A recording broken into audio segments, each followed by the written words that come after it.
Serious trouble in Laikipia. The deputy president loses his temper in Laikipia.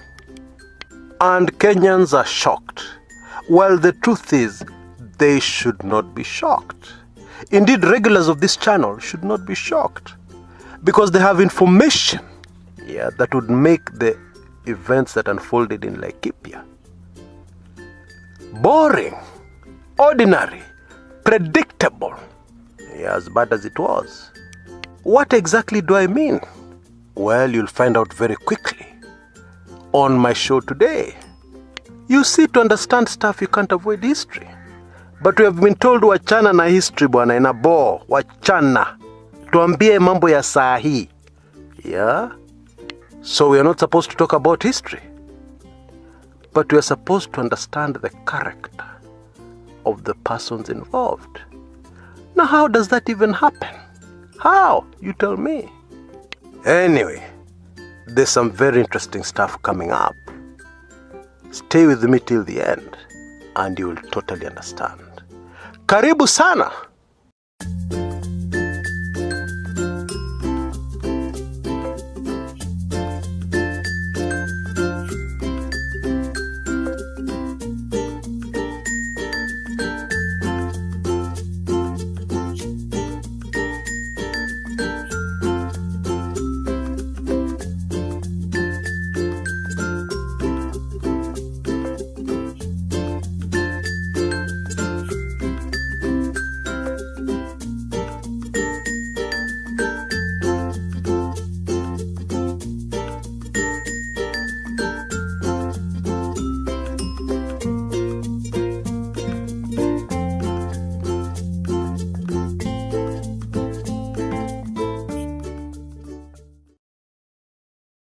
Everything that happened in Laikipia the other day was predictable.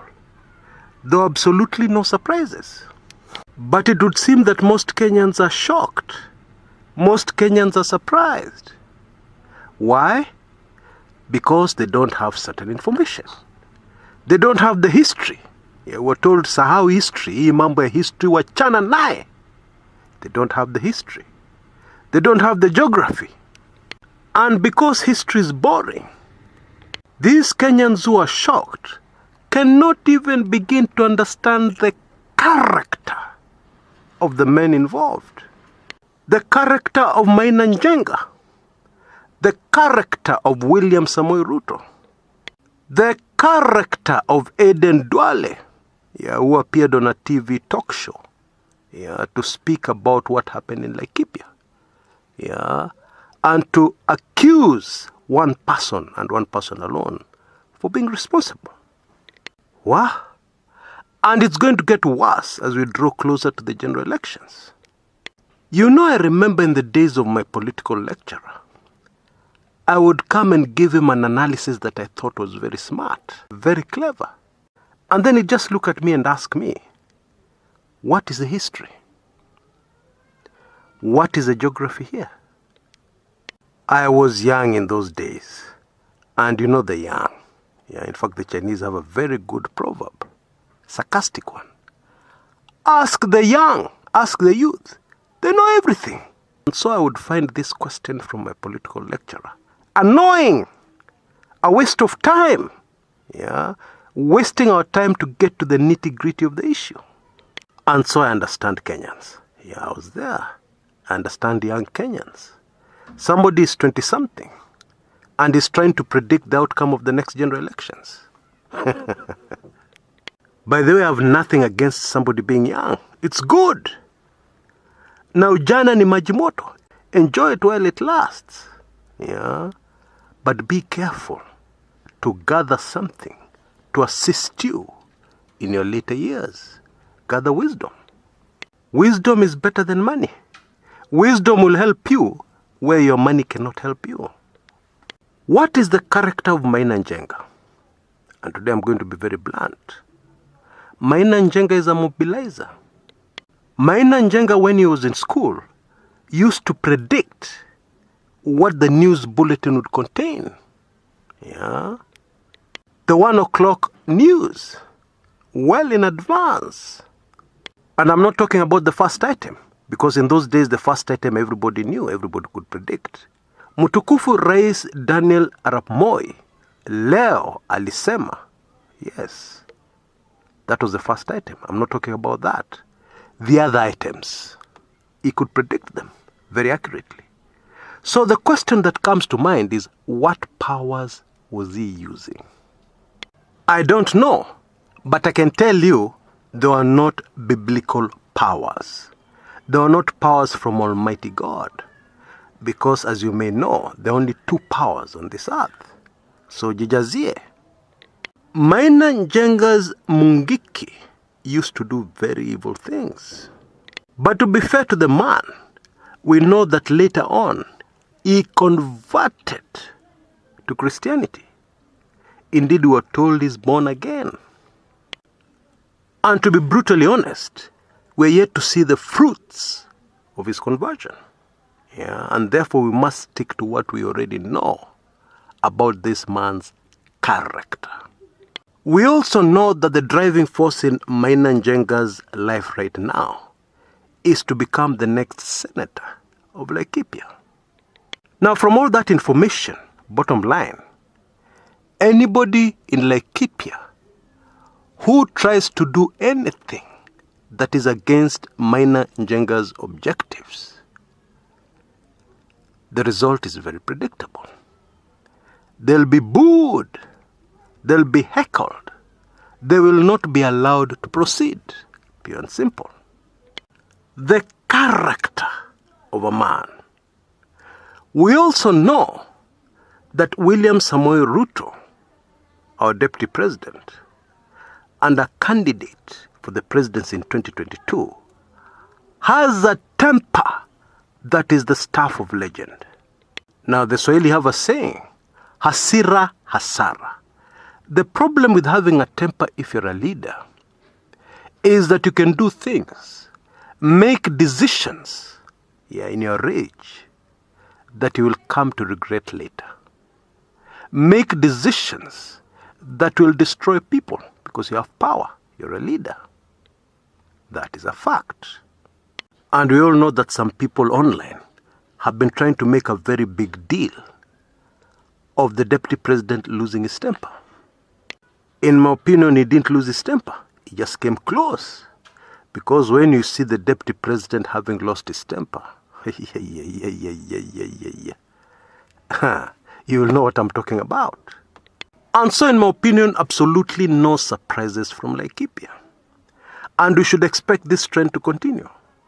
However, politically, the deputy president has exposed himself as somebody who does not plan ahead and somebody who does not think through what he wants to do. Because the deputy president has all this information I've just given you. He knows the terrain in Laikipia. He knows Maina Njenga. Why waste his time and funds going to Laikipia? Doesn't make sense. Laikipia is not one of the 2 counties in the nation called Kenya. It's not even one in the 5 counties of the nation called Kenya. We have many counties. There are many places you could have gone to. Indeed, it is not even one of 2 counties in the Mount Kenya region. We have a handful of counties in Mount Kenya, if his interest was Mount Kenya. And I have a feeling he was expecting that kind of reaction, which even deepens the mystery further. Why go there? When you know there'll be a confrontation. Why? To prove that you're brave? To prove that autishiki? Doesn't make sense to me. I'm sorry. Unless you educate me, please, in the comments area below. Yeah, because I'm always learning. And I'm always open to learning. Yeah, educate me. Why would you want to go to Laikipia? For what? Now I can hear somebody telling me, Chris, you're not saying how Raila is evil. Yeah, because he's the one who recruited Maina Njenga to work for him in Mount Kenya. So he's also evil. Talk about the character of Raila Odinga. Okay, I shall do that. Raila Odinga is a politician. Very experienced politician. And in politics, you have to respond to what your opponents are doing. What did Team Tangatanga do in Githurai 46 to Raila Odinga? Do you remember that incident? Raila Odinga was heckled. He was even stoned. Yeah, people threw stones at him. Or rather at his motorcade. Please, we agreed to be totally honest. Yeah, so let's say it as it is. So if you're Raila Odinga, what would you have done in response? Go and complain? Call a press conference to complain? Cry foul? Say, oh, the deputy president is using dirty tricks. Is that what you'd have done? No. This is politics. It's not a game for boys. It's a game for men. Real men. So, you find a way to respond. And you respond in a way that will be effective. So you have Maina Njenga on your side. And at least you know that Maina Njenga is not going to throw stones at anybody. That is the reality of politics. And by the way Team Tangatanga works, they work on per contract basis. So what that means, in the Githurai incident, they landed on the ground, money was distributed, the job was done. In sharp contrast to Raila Odinga's long-term approach, you have your people on the ground permanently. Yeah? So the situation remains the way you want it, permanently. You don't have to land in advance every week and distribute money to people. And you know, there's a very important point here that Kenyans have completely missed. When you have one dirty player on the political scene, then you expect the violence and the dirty politics will escalate. Because when one side does something, the other side has no option but to respond. They can't just do nothing. And so this thing started with Team Tangatanga. They're the ones who started this kind of politics. Organizing people to heckle somebody. Yeah, correct me if I'm wrong. And so what I'm saying, things are going to get worse. The violence in our politics is going to escalate. That is the bad news. That is the reality. Even as you want to cheer the side you favor, the side you want to win, if you could step back for a minute, try and get the big picture. That is the bad news that will affect all of us.